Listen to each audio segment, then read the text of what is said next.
Well, hello everybody and welcome to Metaworld News. This is Metaworld News for the week ending 21st of April, 2018, of course. And it is still April, even though we in London here, we've been basking in 84 degrees centigrade temperatures. Right, or is it Fahrenheit? I don't know. It doesn't matter anyway. I'm just hot. As is the news. Right, I'm Mal Burns, and I'm joined here by James Atloud as well. The news we're bringing you essentially is about immersive virtual worlds that we inhabit and things rather than sort of games and whatever. And I'm just looking to see that my voice is still coming through. It seems to have gone frozen again. Oh, I hear you well now. Oh, okay, fine, okay. Yep, We're sorry. We've been having a few sound problems. A little today. bit. Yeah, I was slightly worried I'd gone dead again, but never mind. Okay, and yes, so inhabited virtual worlds. We're giving the news from here. Anyway, let's get on with it. You can follow me on Twitter at twitter.com/malburns. That's MALBURNS. Or also twitter.com/metaworldnews, or one word, as in this program. And between those two feeds, you can get various links and stuff. And it's the highlights from those that I'm going to be reading out now.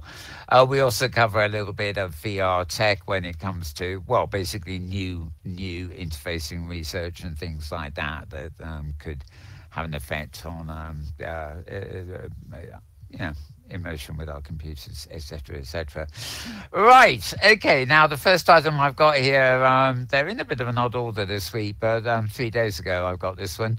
It's a post at engadget.com, that's engadget.com, post by Andrew Tarantola. You get some interesting names on the web, don't you? I don't know how to pronounce them. Okay, Control Lab, this is CTRL Labs.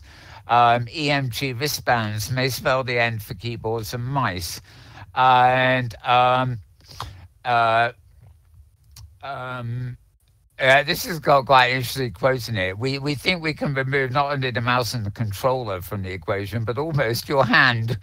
Which by accident, they're taking their hand out of it too. Basically, this is talking about new ways to communicate with your device.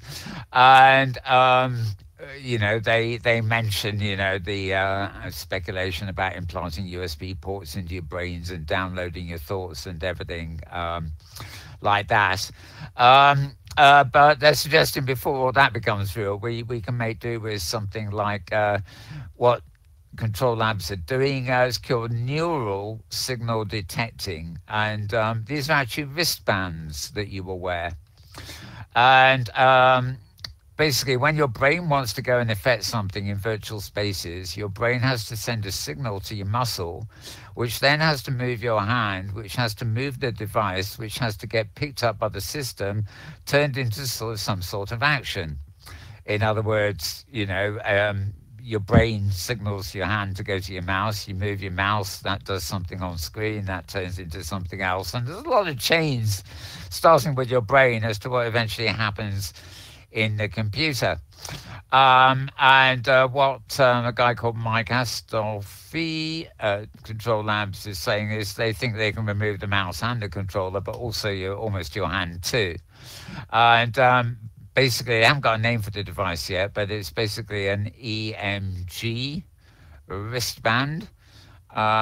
Somebody would help if I...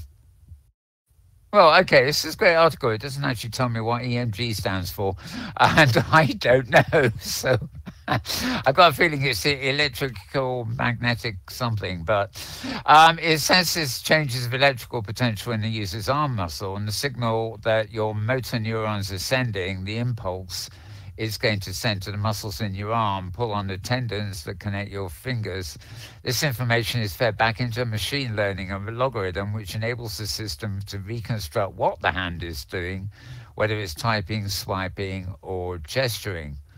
Measuring electrical impulses through your arm rather than through your scalp, as a lot of traditional EEGs do, helps increase signal fidelity.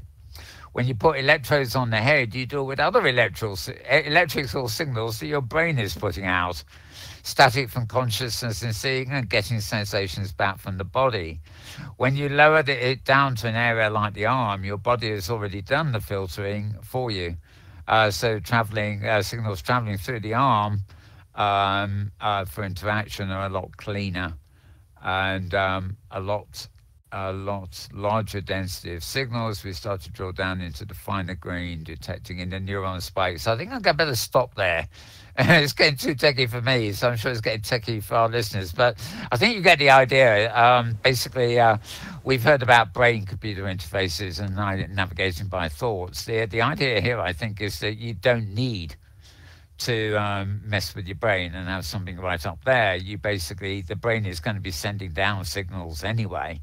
You really want to intercept those signals at somewhere like the wrist or something, to then do the work thereon from you. So, you don't necessarily need the monitoring of the signals doesn't have to be in the brain itself. It can be further down the body when the brain has already done lots of the work. That seems to be the gist of it. I thought that was very interesting, as you could probably tell. Let me move on to another article, and this also comes from Engadget.com, by the way, but it's more based of news, really. Google offer access to virtual 3D models of ancient monuments. A lot of monuments around the world face threats from natural disasters, tourism, and more importantly these days, it seems, war. And a company called SciArc was founded. They're a non-profit organization working to scan and digitally archive ancient monuments, and probably not so ancient monuments that are under threat too. They use laser scanning, photogrammetry, drone imaging, structured light scanning, and they deliver detailed 3D images of structures like the funny old name temple in Myanmar, the funny name palace in Syria, the funny name something else in Mexico. Yes, Okay. a lot of funny name places, but you get the idea. I do recognise the names, I just can't pronounce them. For example, in 2016, an earthquake damaged a number of Myanmar's ancient temples, and because SciArc had already scanned and photographed some of these structures, they've been able to create accurate 3D models of damaged temples. So basically, Google is now bringing all this stuff that SciArc are doing into the public domain, as it were, making it available to you through their what is this, arts and culture platform, so to speak. I have no idea from at this point whether it is open source material. For example, if you found a reconstruction of an ancient Egyptian pyramid or something, that was done this way, whether you could actually download it and then upload it into your own virtual world to live in.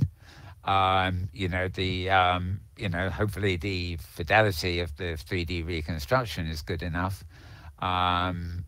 But it obviously costs a lot to build these replicas and things. So it may be a bit like Google Warehouse was, or maybe you'll just actually have to access it via online software to go in and snoop around it. But anyway, interesting preview there from Engadget.com. Probably find more at Google too. Right. Oh, don't I love it? Windows, you've done the wrong thing again. Right. That's it. Right. Go forward. Okay, this app brings music to life in augmented reality. This is a post of VRScout.com, and it's like having an augmented reality light show in your living room. I must say, actually, I haven't looked at the pictures. I'm not actually particularly impressed with this in terms of what it does at the moment, but certainly the technology is rather fascinating. Basically, it allows you, imagine you've got some music that you really like listening to, and you whether listen to it on your phone, and the music itself will generate kind of virtual imagery, and that imagery will be AR in the sense that it'd be like virtual object overlaid on the real world. So you basically have a sort of bouncing, dancing, colourful light show of a AR VR thing, in your own living room when you're looking at it through your phone or pad or whatever. The idea of the app, I think, is very interesting. But from what I've seen of the content they put on it so far, maybe not so. But that may just be a matter of taste. But you can find out more about that at vrscout, or one word.com. Right, gaming is just the beginning. Here's 8 innovative ways VR is being used today. I think this, the title of this says it all, really. Spielberg's movie, blah, blah, blah. Here's 8 ways the innovation is already happening. And it's posted at digitaltrends.com. So that's digitaltrends, or one word.com. voicesofvr.com, a regular podcast throughout the week. The number 640 is with John Root on Virtual Reality Los Angeles. He's one of the co-founders of VRLA, and he's talking about AR, privacy, and esports in VR. Beyond the joystick, companies building the future of VR locomotion. Again, this is a post at vrscout.com. And again, this is really a sort of roundup article. It's looking at the locomotion size aspect of VR. So things like treadmills and stuff that allow your body to interact with the environment and move around in the environment, rather than just see movement as you would in say a headset, which is interpreting the environment outward to you, as it were, rather than say a treadmill where you're positioning yourself within the environment. Anyway, just around.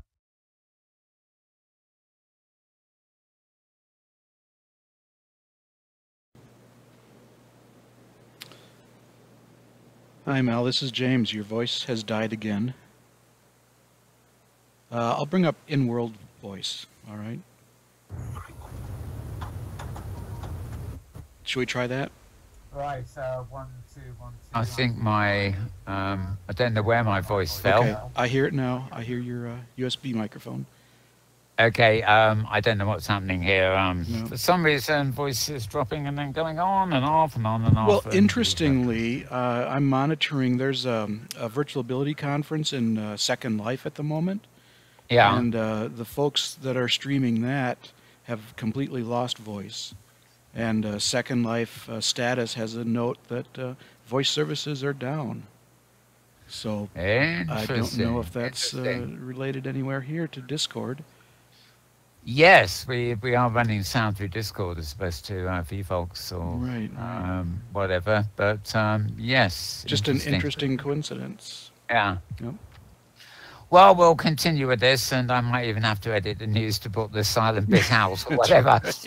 Okay, 7 hours ago, there's an article forwarded to me, actually, from Forbes.com, Forbes.com, and how Nintendo, Microsoft, and Microsoft veterans are helping to build a real metaverse. This could be, indeed, in some ways, should be very, very interesting.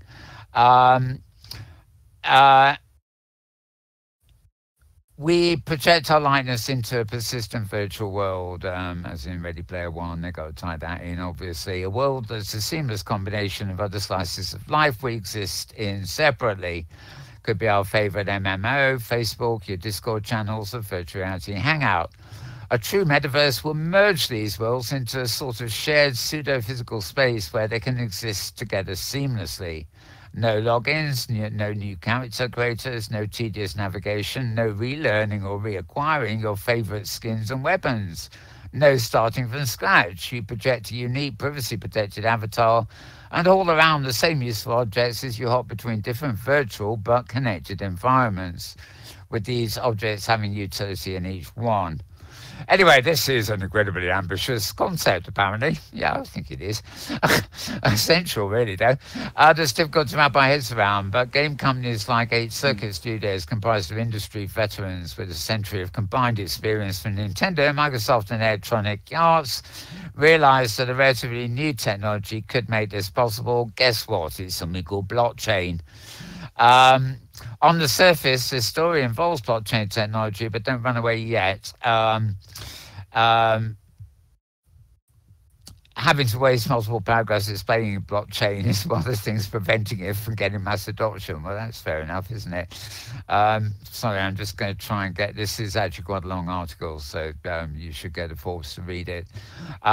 They actually spoke to the guys, James Mayo, who's from Microsoft and Nintendo, at length about this conceptually.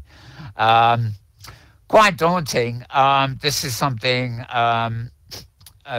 putting blockchain aside as a methodology of doing this, this is something that's long been needed with virtual worlds in particular.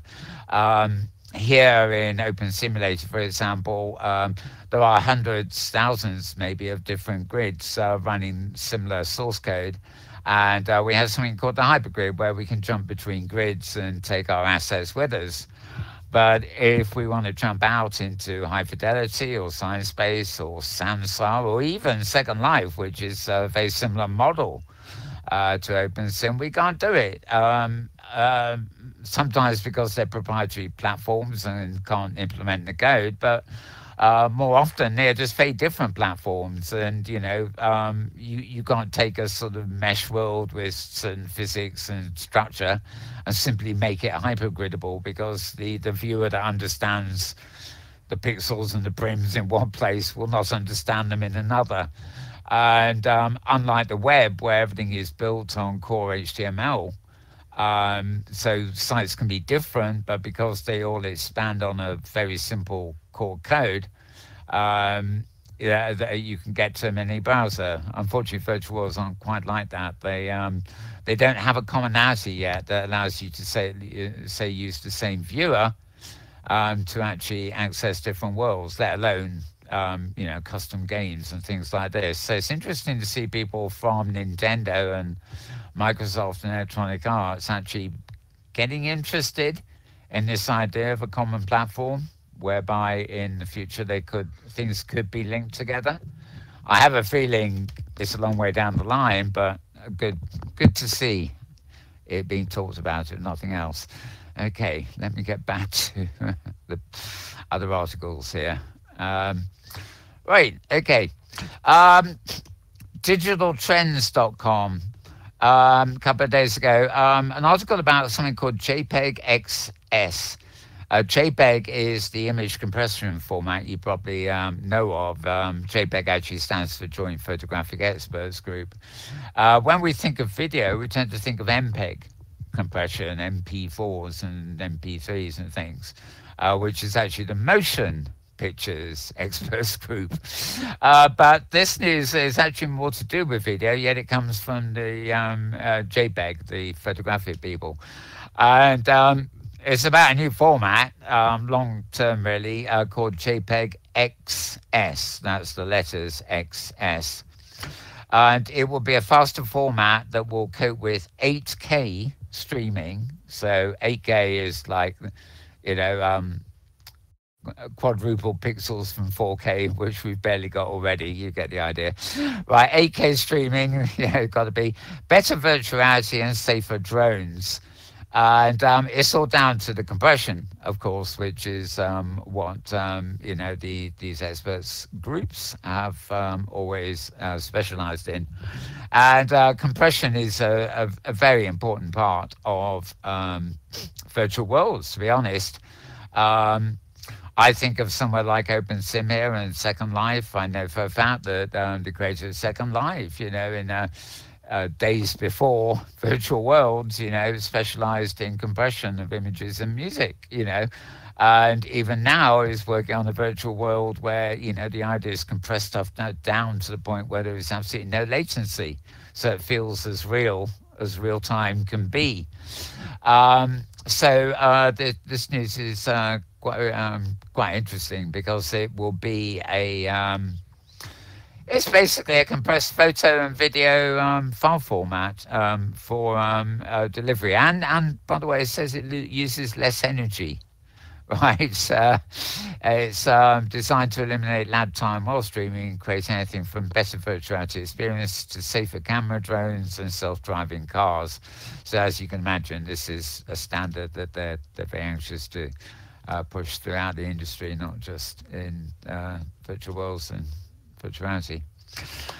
Right, Full Sail taps VR to help online students feel less isolated. This is another article at engadget.com, ENGADGET. And yes, my voice is still on, that's good. Right, taking online classes is an easy way to fit college into your schedule without the need to physically be on campus, but there are drawbacks. Full Sail University hopes that implementing virtual reality into its courses will eliminate some of those drawbacks. Full Sail is a Florida-based school collaborating with Doghead Simulations. Oh, I love these names. Doghead Simulations, indeed. On a virtual classroom app. And the idea is to help remote students feel more like they're sitting in a lecture rather than watching a professor's YouTube video or taking an online survey, according to VR Focus. The app is called Rumi, RUMII. And at its core, it's a teleconferencing suite. The twist is that it's native to VR and gives meeting participants a customizable avatar and a meeting space. And they are, this I believe is desktop at the moment, but they are working on a version for mobile VR too. So find out more about it in the article at Engadget. And finally, on this stream at least, AR, augmented reality, is the democratization of architecture, spatial computing, and Leap Motion's North Star AR HMD. Yeah, that's a handful, isn't it? I'm just clicking on it to find it where the hell it is. Right, this is another VoicesVR.com podcast, episode 639, and the one that I've actually opened here is actually the embedded version at rhodesvr.com.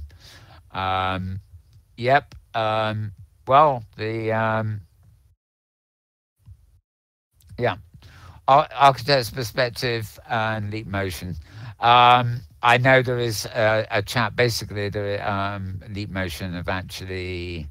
Here we are. Keiichi Matsuda went from being a dystopian filmmaker to becoming vice president of design at Leap Motion, and he's probably most famous for his hyperreality film that imagined a commodified and gamified AR future, which I seem to remember. Yeah, very nightmarish. But it's swap sides now. Anyway, interesting sort of podcast to follow there. Right. Flip myself back and press the little arrow that takes me to the homepage, and I'll move to Metaworld's feed on the off chance there's a few things there that I haven't yet covered. Yep, I think I mentioned last week on Monday, there was a tour of High Fidelity with Philip Rosedale, filmed by Strawberry Sing at strawberrysing.com. That's strawberry the fruit and then SINGH, but all one word, strawberrysing.com. And it features Trans to Dupre, and they're getting a little tour there. Also, I think I mentioned last week that the World Science Space is integrating a new in-world building tool called Archimatics, and in fact another one called ProBuilder. Both of these are going to be available in-world for doing things with instead of having to go to outer world into Unity. And you can find a bit more about that at the post from ryanschultz.com. That's RYANSCHULTZ.com. Right. Social VR needs a new metaphor, utterly unlike Ready Player One's Oasis. Yeah, nwn.blogs.com. That's New World Notes, Hamlet Orr's blog, indeed. Right, moving the other way. Safari Town and Country. This was a roundup a midweek of the adventures of the Hypergrid Safari, wandering around the Magnolia Mountain on OS Grid and King City on DigiWorlds, where there was a Black History Museum. And, well, on my picture here, you can see a snap or two of that. Now, talking of Hypergrid Safari, this is an event that meets, it's like a club that meets every Wednesday.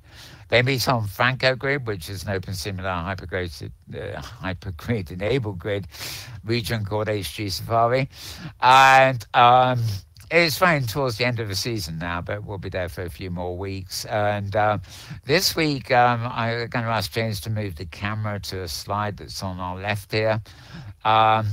I think I showed this last week. A wonderful creator called Lumiere Noir, who over in Second Life in the early days created the Ivory Tower primitives.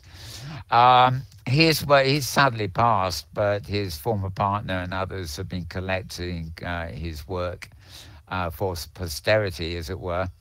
And a lot of it is on a grid called Sanctuary, which is also known as a big sort of hypergrid port place with lots of gates, but this is actually on a separate region called Ivory City 4. I was actually delighted in the week this week to actually go there, see Jess, I think it is, and basically I got a sneak preview of the performance bit of it, which is rather nice. It's a celebration of the builder's life, shows lots of his sort of work and things, and they've devised a little performance piece. Now, this is actually available to go to, and you can actually play the performance piece because it's all been built rather niftily with NPCs and things. So when you get there, you press on the play button, and it doesn't play a video for you. It plays a whole stage for you full of NPCs and narratives and voice, and it's a kind of multimedia experience. But you can go there anytime and just press play, and see it in your own time again and again. But there will be a special presentation of this on Wednesday, which is April 25th, and it will coincide with this week's Hypergrid Safari 2. So if you're coming to Safari on Wednesday, you'll be getting to go to that at the same time. And while I've got the pictures up, I'm just going to remind you that about a week to go yet, over on Tangle Grid, which is on the Hypergrid 2, they have an Avatar Fashion Expo, fashion and accessories and things. And you just go to TangleGrid.net, port 8002, and the region you want is called, surprising, Expo Isle. Yes, ESPO space Isle. Isle is spelled I-S-L-E, by the way. You'd be surprised how many people don't know the latter, or rather make a mistake. Okay, so back to the regular news again. News from Hypergrid Business. Maria over there has posted this one. Greek Life have announced grid hosting service. Now, I honestly don't know what to make of this. We went to have Greek Life as a guest on one of our shows here, not so many months ago, and they came and rehearsed and everything, and we had a slideshow ready to go, and then come the real thing, they didn't turn up. And I remember actually going around their grid, trying to source photographs for, the kind of interview bit of the show. And, it's quite nice, got a few clips and stuff, but it didn't seem to me there was actually a vast amount of space there. However, Hypergrid Business recently featured them in as one of their main user grids of recent months, and It suggested there are a hell of a lot more regions there than I ever actually realized. And it appears that they're now actually hosting as well, which means that obviously you could, when I say hosting, you can obviously host a region of your own or upload OARs, etc., into Greek Life Grid, but they will also host completely independent grids. In other words, you want to set up your own grid called My Big Grid, whatever, and they can set it up for you and actually host your grid and give you all the things you need. And according to Hypergrid Business, at least the price is quite reasonable. They're about you can have a 30 region full grid, for example, for about 115 euros per month with a 30 euro setup fee. And 20,000 prints per region is more than, it's the expected really. Some are still 15. Full grid includes central grid services and the ability to expand it indefinitely. And you can also get mini grids, which are limited to a single server. Anyway, if you want more information about that, you want to check out the post at Hypergrid Business. It's called Greek Life Launches Grid Hosting Service, indeed. Right, also from Hypergrid Business, I'm not going to open this one. It's actually quite a long article. It's got quite a lot of information in it. OpenSim have lost active users by around 4% in the last month, but land area on OpenSim has risen slightly. Pardon my coffee. That's a report from David Kariuki at Hypergrid Business, and contains a lot of statistics and everything else you might expect. And RyanSchultz.com, RyanSchultz.com, reports on 2 more blockchain-based virtual worlds he's discovered. One is called Terra Virtua, and the other is called The Deep. And if you check out his blog, he will better give you, he does give you a little bit more information about them. He's got various comparison charts and information about the world. He's also referring in this article, if I can find it here, he's comparing them to Decentraland, Rec Room, Sansar, VR Chat, etc.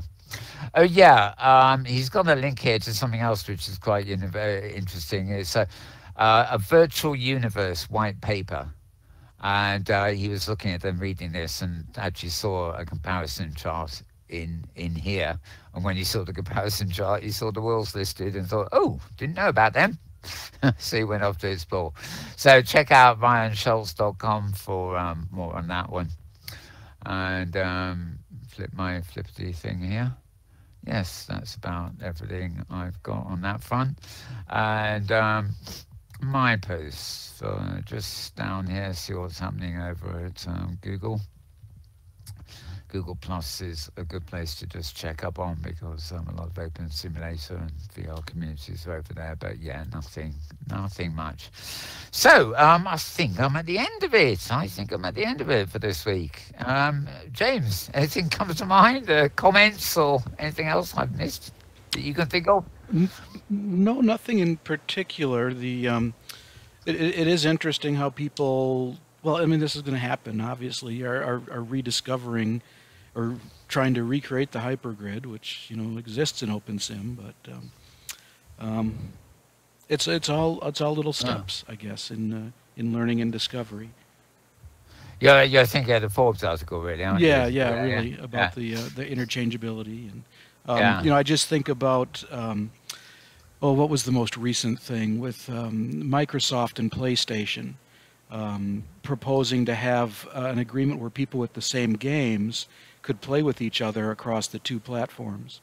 And I think that happened maybe with 1 or 2 games, but those corporate nations could not agree to agree. So, well, yeah, I think the was something I did pick up on the Forbes article is that the game company who's behind this. A game company, in parentheses, I think, really. Hmm. They're bringing out 2 games which use this system, but they're actually not. They're not really marketing the games as such. They're Hmm. bringing out the games as proof of concept for the interoperability, and they say the source, the code and stuff like that will be available to Okay, I anybody see. who wants to take it up. I'm a bit apprehensive because whenever it's a company, even if it's an amalgamation of companies involved in something, you think, oh well, are they going to monopolize this and have a cartel that controls the code, and then there's a whole load of people go saying, nah, we want to be independent and open source and go our own way. And, it's all very well and good looking back on the formation of the internet, or the World Wide Web, really, and those protocols, but they were given away. It was a once in a lifetime thing, and I don't think they ever would have been given away if the creators had known what exactly was going to be done with them. Yeah. You Yeah, you know, wonder. yeah. But nevertheless, you've been able to build almost anything on the web simply by devising code and authoring, things. But basically, take HTML as like a flat terrain, and then use JavaScript and Flash and CSS and everything else to build on top of it. What you're building, of course, is 2D pages, but nevertheless, if you imagine tilting them, they're layers, Mm-hmm. I mean, a sense a web VR is a bit like that. It's like you take the flat page and you tilt it horizontally, and you see the layers that make up, Oh, yeah. the 3D landscape. But VR built on HTML, would therefore work in a web browser that way. But for people who want the full high-powered experience, as it were, and working through a dedicated client rather than a web browser, there are, every new platform is, some people are, they've got things in common. They'll be using the Unity engine or something. Mm-hmm. So they might be able to link together in various ways because they're using common code.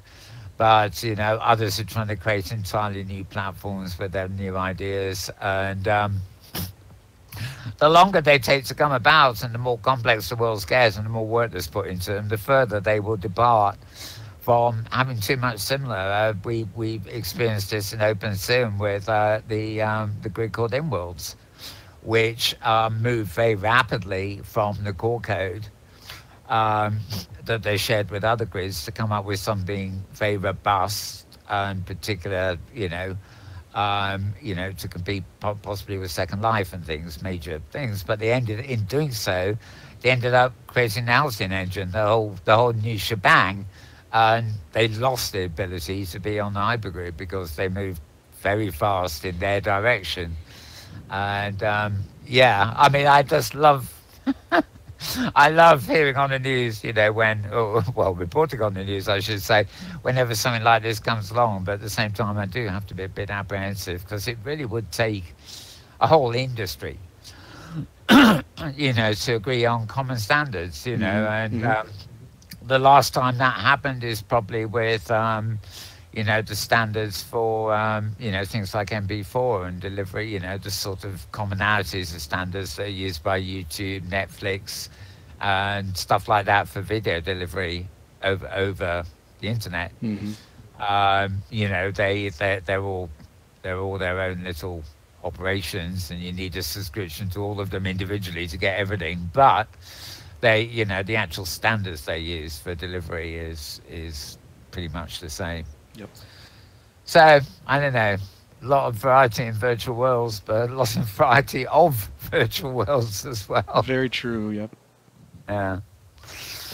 Anyhow. Right, well, I think that's it for this week. We probably rambled it on a bit anyway, and I may have to do an edit to put 2 parts of the show together. We will see. But as far as our viewers are concerned, thank you for watching. Hope we brought something useful to you, and we will be back, next weekend. Yes. Be it Saturday or Sunday, I don't know, but we will be returning. So it's goodbye from me and James. Bye-bye.